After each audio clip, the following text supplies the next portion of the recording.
tumbled from the First Division. Mel Machin has been handed the task of reviving City, the team manager appointed in May. Jimmy Frizzell now takes on the role of elder statesman. The flair of a Dennis Law would help, and Huddersfield Town would recognise that. It was there the famous Scot started his splendid goal-scoring career. City spent £55,000 on Law in 1960, then a transfer record. Currently, Huddersfield are bottom of the Second Division with only one victory, a first away win their target today. Malcolm McDonald last month accepted the challenge of rebuilding Town's team. He'll need all the bravado he showed as a player.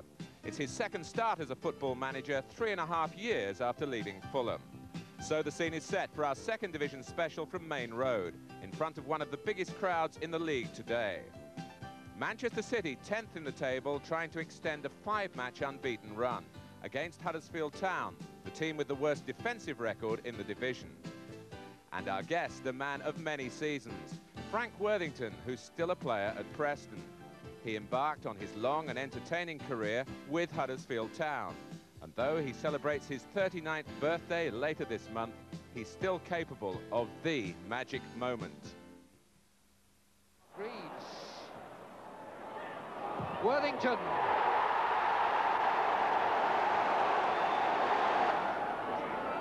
Allardyce's throw. Moore's header, Gowling under it. Worthington now from Gowling's header, and Worthington! And what a beautiful Worthington goal!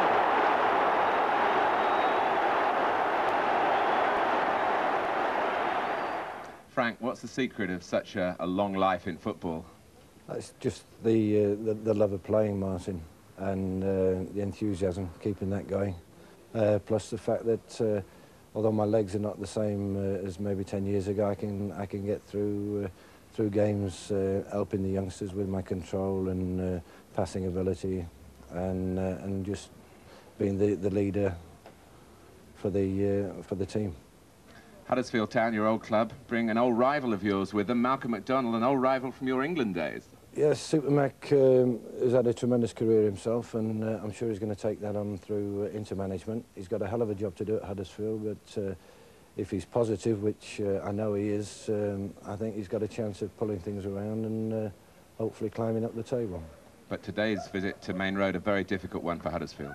Yeah, I'm really looking forward to the game. I think it's going to be an interesting game. Huddersfield are not as bad a side as their position suggests, and I think it's going to be a good, exciting game.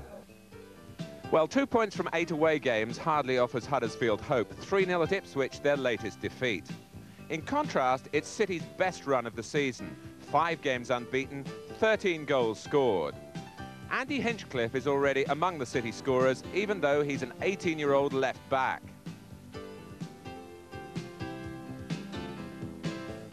9 months of spinal problems hampered his progress. Now he's part of the backbone of the team. Paul Stewart is a fearless forward who can frighten defenders, provided he keeps his temper under control. He came back to his hometown too late to keep City in the First Division. He's at the forefront of the bid to climb back. Andy May left Main Road in the summer. Huddersfield signed him for £36,000. City expected more.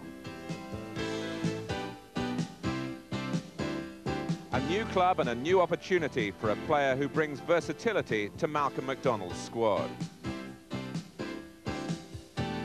Duncan Shearer scored on his First Division debut, but Dixon and Speedy restricted his chances at Chelsea. Huddersfield's hardships make his striking record even more impressive. Huddersfield have Brian Cox in goal, Steve Wolford, McDonald's first signing on loan from West Ham, is in the centre of defence. In midfield, a lot of First Division experience, former Norwich and England winger Mark Barham, Ian Banks and Andy May, and Shearer's partner up front is David Cork. As for City, they have Eric Nixon in goal. At the back, Gidman and Clements, the old hands, alongside the 2 youngsters, Redmond and Hinchcliffe. Paul Lake is preferred to Ian Brightwell in a midfield which includes 2 natural wide players, David White and Paul Simpson. But 11-goal Imre Varadi is injured. Tony Adcock, the summer signing from Colchester, is given another chance to stake his claim. It's a cold November afternoon at Main Road. Referee Robbie Hart from Darlington was only given this fixture yesterday. Kevin Breen, the original choice, being injured. Manchester City continuing their quest for consistency. Huddersfield Town, helped, I'm sure, by last Saturday's first league win of the season at home to Millwall. And Huddersfield in a very unusual change strip. The black and yellow checks has been described as a beer mat or having the look of a bruised banana. I'm sure there are one or two people who like it. Andy May on the left of four in midfield for Huddersfield. Neil McNabb helped out by Paul Stewart. As always, the Main Road pitch looks in good fettle. Gidman.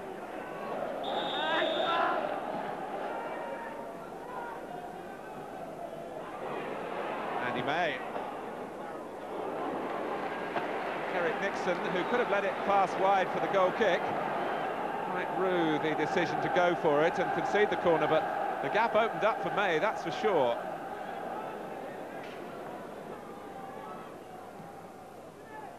Brown tries to flick it on. May collects, Manchester City push out, and Simpson gets a foot in. The back man for Huddersfield is Wolford.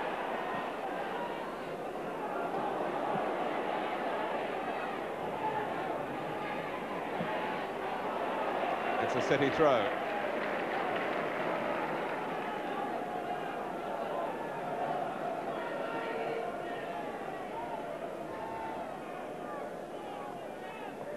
Andy Hinchcliffe, who scored a marvellous goal here to give Manchester City a point against Middlesbrough on Wednesday.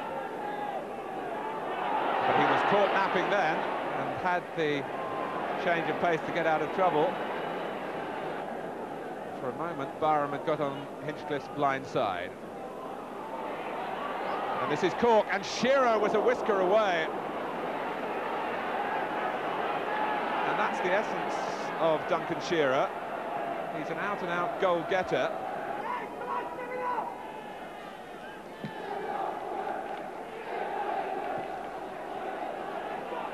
Shearer, May. Cork furthest forward for Huddersfield. And Redmond made the mistake. David Cork. And twice, in a matter of seconds, Huddersfield, the bottom club, have had opportunities to embarrass Manchester City and their young defenders early in this match. The linesman keeps his flag down. Stewart's away. Paul Lakes made a fine run through the middle, but Stewart decided to hold it up for a moment. But here's Lake, here's Adcock. And there was a layoff there for David White that he ignored. Hinchcliffe, Stewart, and suddenly Huddersfield, having dictated the game for a spell, were under pressure, and I think they might have wondered whether right at the outset, whether Paul Stewart pulling wide to the right was offside. McNabb, the shot is on. Goal! Neil McNabb, and that's how it goes for a team who are at the bottom. The first real strike in anger for Manchester City. Neil McNabb buries it past the left hand of Brian Cox, just inside the post. And Huddersfield must be ruining those early chances that got away even more. Manchester City 1, Huddersfield Town 0. Neil McNabb after 13 minutes.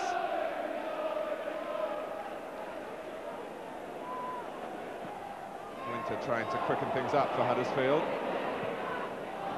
And it's McNabb's mistake. The damage repaired by Clements. Cork. Now Barham. And Cork couldn't quite get past Clements safely after the cross had taken out Redmond. Chested it past Redmond, but just the merest touch by Clements, but that was crucial. Banks. Barham was in too much of a hurry.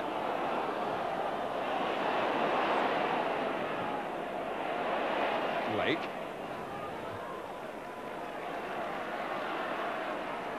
Paul Lake is not finding it easy in the competitive areas of midfield against Banks in particular, and Andy May, where he has got one or two interesting moments already in the bank is when he's made forward runs from that department. Adcock.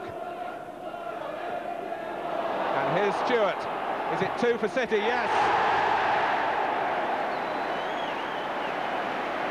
And Huddersfield's defensive weaknesses surfacing once more.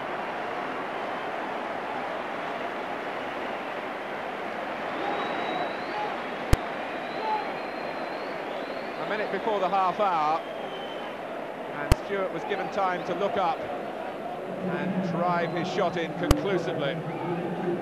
So Manchester City taking their chances, and Huddersfield Town in the toils. So Stewart adds to his growing reputation. It's Manchester City 2, Huddersfield Town 0.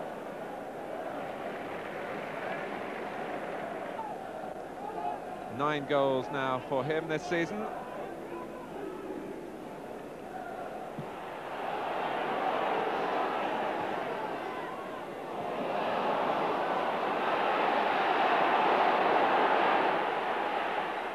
Here's Andy Hinchcliffe. Wasn't quite the right pass, but it's Adcock. His first league goal for Manchester City. The 100th league goal of his professional career. And it was perfectly delivered for him. 3-0.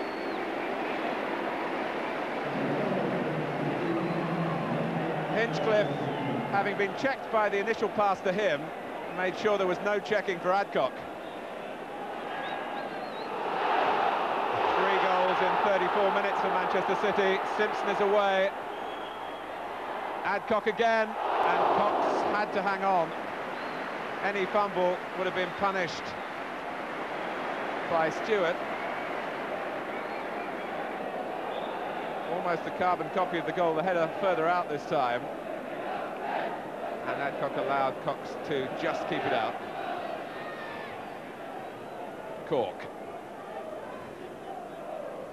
How different it might have been if David Cork in particular had taken that opportunity before Manchester City scored.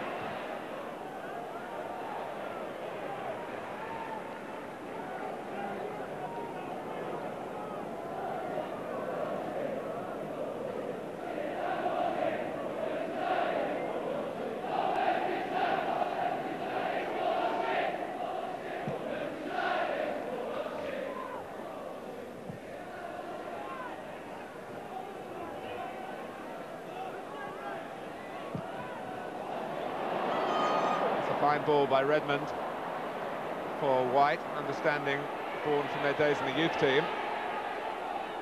Stewart. Adcock's offside. But the room that the Manchester City players are getting inside that Huddersfield penalty area, well, you wouldn't get it in a practice match. Huddersfield Town, one of the great clubs back in the 20s, but torn apart here again by Manchester City. It's still with Simpson. Going the outside route, and a goal for White. 41 minutes gone, 4-0.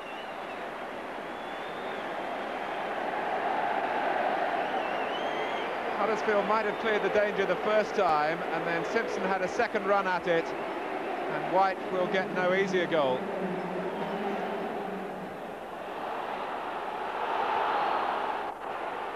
Quite extraordinary first half at Main Road.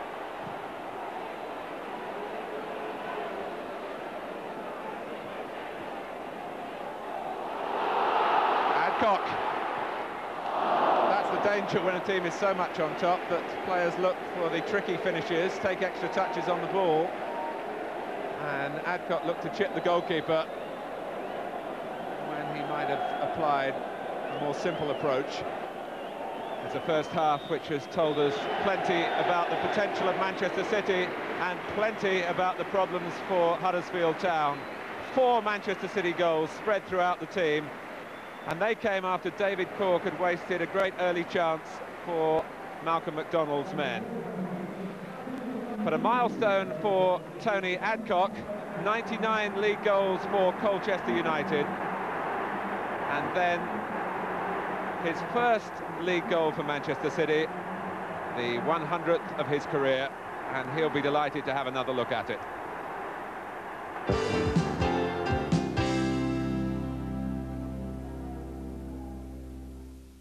Pound on Huddersfield Town with our producer before the game. Your pound's not looking very good, is it? It's not looking good at all, Martin.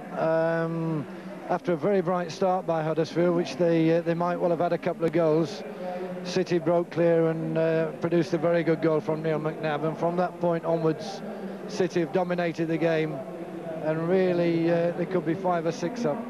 Is there any one player you feel has been responsible for that for Manchester City? I think McNabb's been a big influence in the middle of the park. I like the boy at the back, Redmond, has done particularly well, and Man City's 4th goal was a classic for me, super goal. Do you fear now for your old team that we could have double figures or something here like that? Well, the way City are playing, it looks quite likely, but I don't think they'll get that many. We shall see.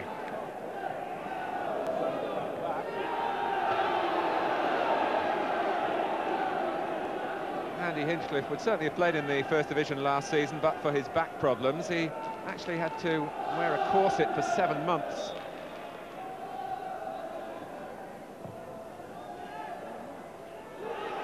Nixon was hesitating there, and Huddersfield Town desperately close to getting a goal to breathe some belief back into their play.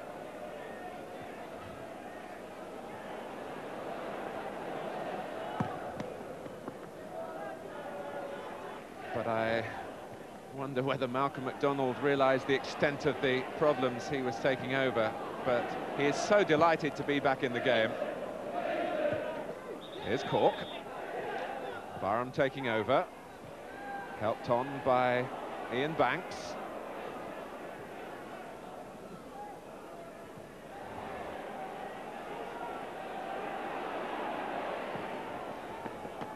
Stewart.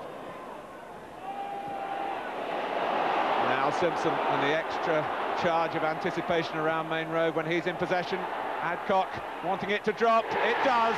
It's 5. A second for Tony Adcock. Brought here for his finishing ability for £85,000 in the summer.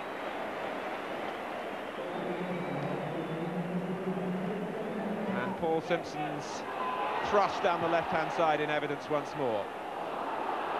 And here's Stewart. It'll drop for Simpson.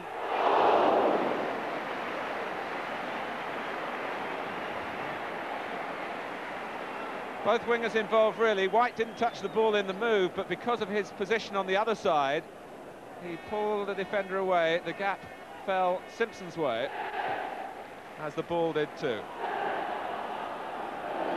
And the long-suffering Huddersfield fans behind the goal, trying to lift their players.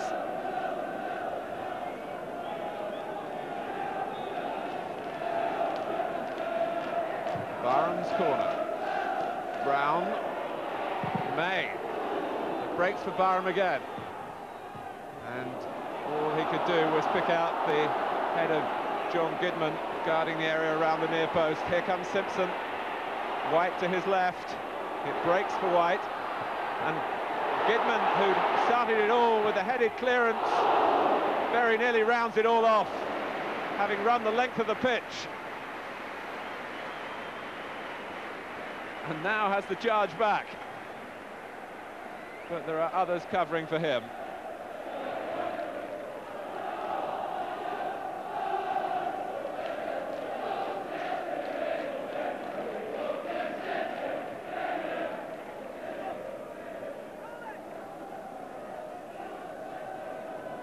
Nixon very much in the fashion of goalkeepers these days, coming out of the area to get extra distance, and he might get an assist here.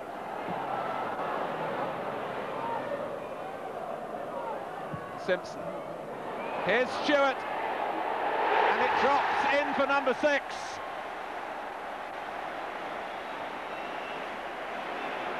Again with Paul Simpson, the provider, and this was the textbook far post cross. Stewart perfectly positioned to receive it and convert it. 67 minutes played.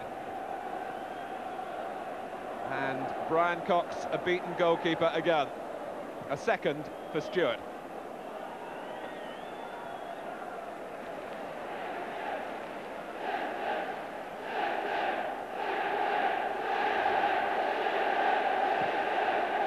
It's severe punishment which is being handed out to the bottom club.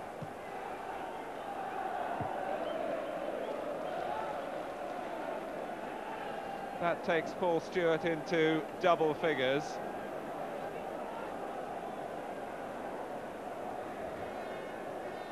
Adcock dispossesses Webster. He's on a hat-trick. He's got it. 7.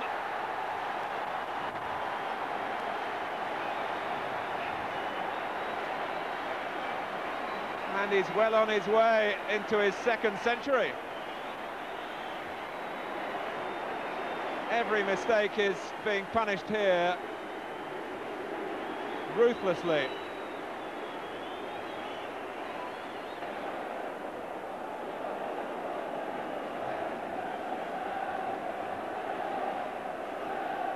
We're running out of room on the left-hand side of the screen.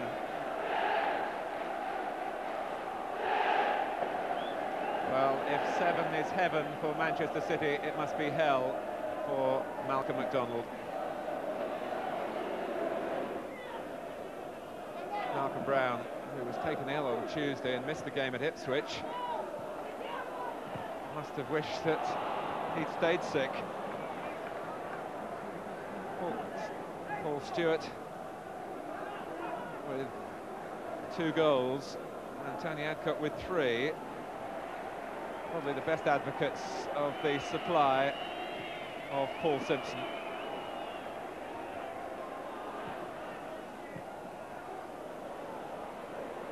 Gidman. Manchester City, to their credit, haven't drawn breath. And Stewart angled the header down, which was certainly the right thing to do. But Cox dropped quickly. And Adcock was there again, had there been a fumble.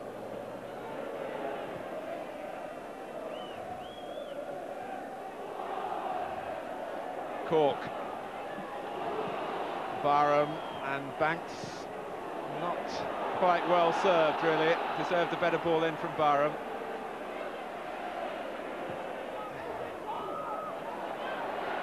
Adcock, splendid run by Hinchcliffe. Stewart's there, it's a tap-in. The ecstasy of 8 for Manchester City. 3 of them now to Paul Stewart, to go with the 3 for Tony Adcock. Huddersfield Town have a May and a Bray in their team. They might also need a Prey, and that completes a splendid afternoon's work for Paul Stewart. Well, I say completes, maybe there still is more to come.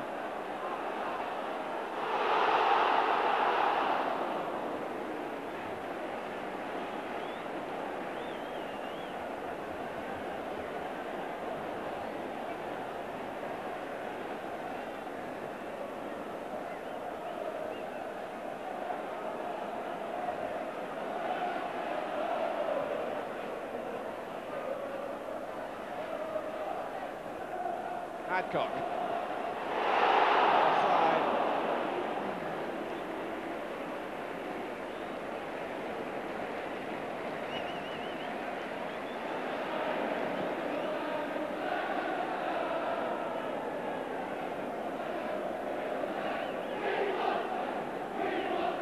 Bray. Banks. And they waved those Huddersfield flags behind the goal that Ian Banks was shooting at with a high degree of optimism, it must be said. Well, they are real supporters.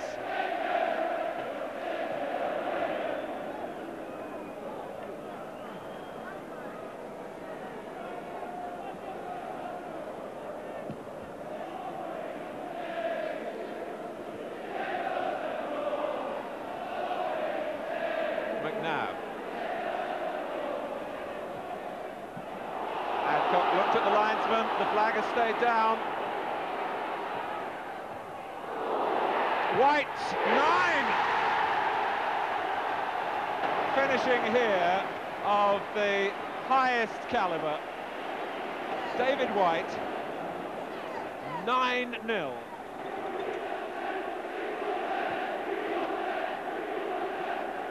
And the appetite of Manchester City and their followers,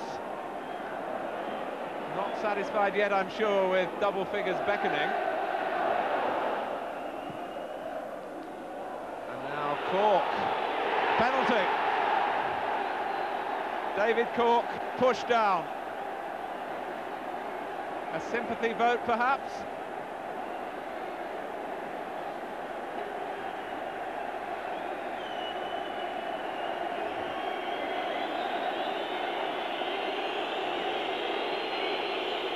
It's Andy May against his old club, with possibly the last kick of the game. We're well inside the final minute, and Andy May has the last word for Huddersfield from a penalty awarded for a thrust by John Gidman on David Cork.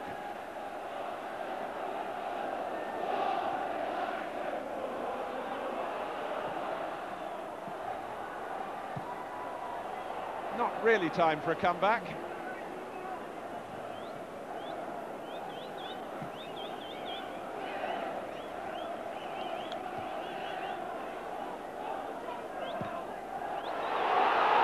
It's White.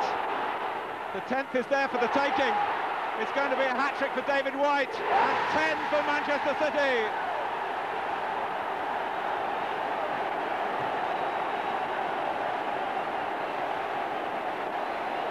A day that will be remembered at Main Road for a very, very long time indeed.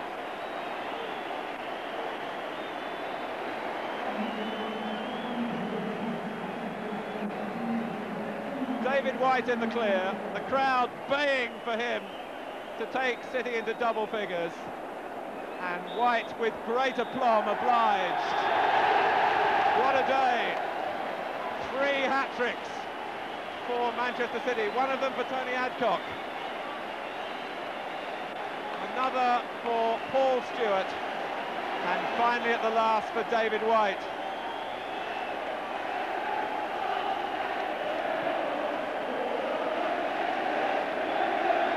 Huddersfield Town's attempts to rebuild set back, but genuine glory for Manchester City, and quite rightly they take their bow at that quite amazing scoreline.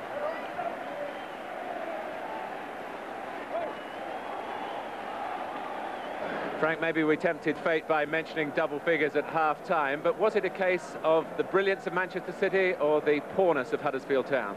It was a combination of the two things, Martin.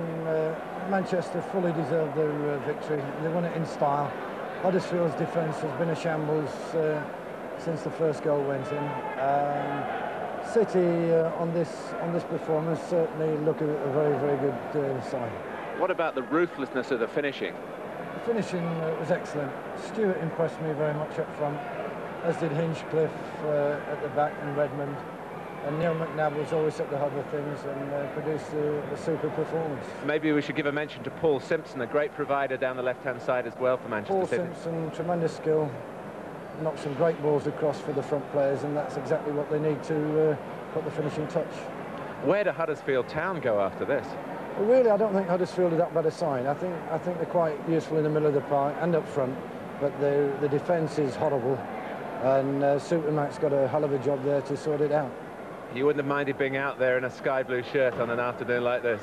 Well, super performance, great for the fans, and lots of cracking goals, and I've enjoyed the afternoon tremendously. Frank, we've enjoyed having you. Thanks a lot. Thank you.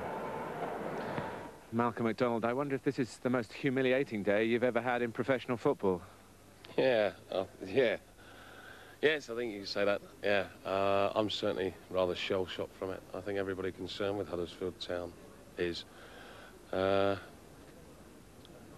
we started off so well in the first quarter now, and that was the silly thing of it all, that we could have got 1 or 2 goals in that period, and Manchester City was struggling to get out of their half. Having got out their half, after that initial spell, we gave McNabb far too much room, and he got his shot in. And once they got a goal ahead, for some reason we just went totally to pieces. 1 or 2 started to try and play offsides, and we've never played offsides, never. And they were looking for offsides, and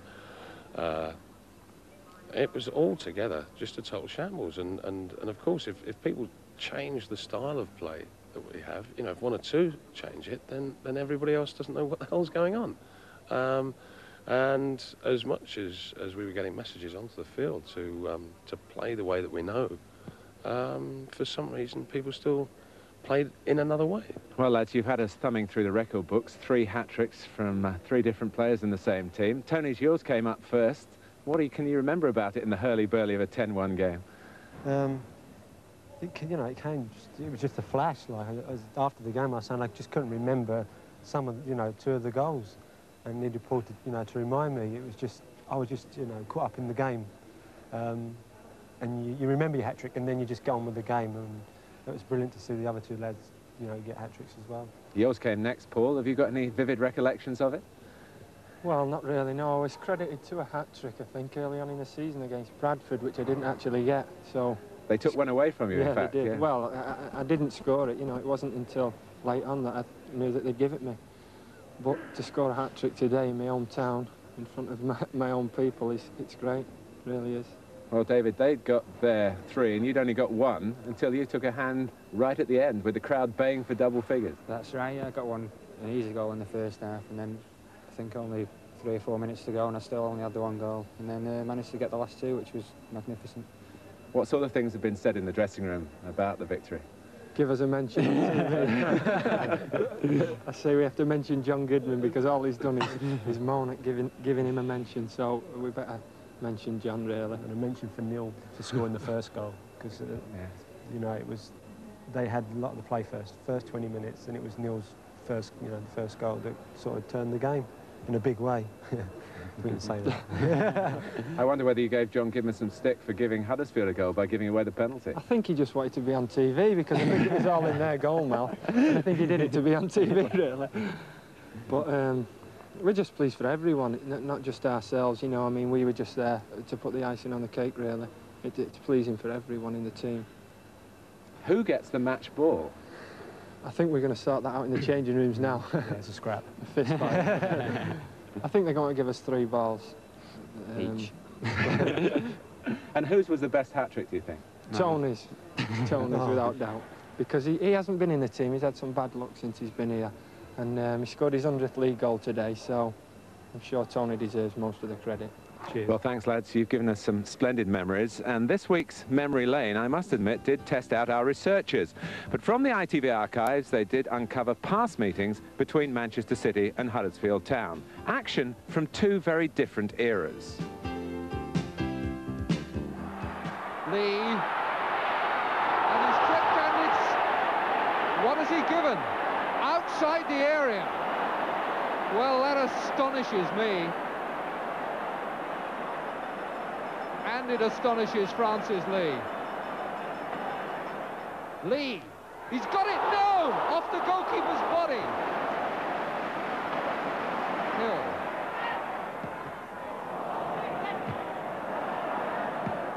Donachie to Lee. And Lee hooking it on beautifully for Donachie back in the move. Good pull back and a fine effort by Wyn Davies.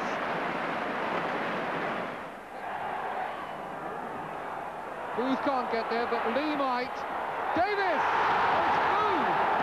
Tommy Booth!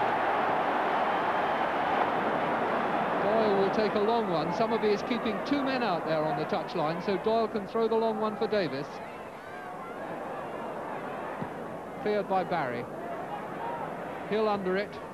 No offside. Davies. No offside. The whistle hasn't gone. And the goalkeeper saved it. They were all looking to the linesman. Lee furious with Davies, and rightly so. Davies looked at the linesman, but he hadn't got his flag up.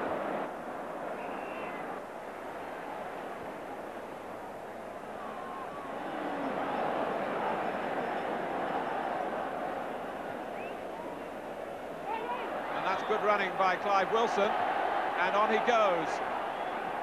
He's got Melrose in the middle, a chance for Melrose, well blocked by Cox. Gordon Smith! Manchester City at last. And Wilson is clear again here. Clive Wilson! It's Huddersfield Town 0, Manchester City 2. Memories there from the past, but back to the present, and Mel Machin's future at Main Road has been questioned in the press this week. Do you think the players were begging you to stay by that performance?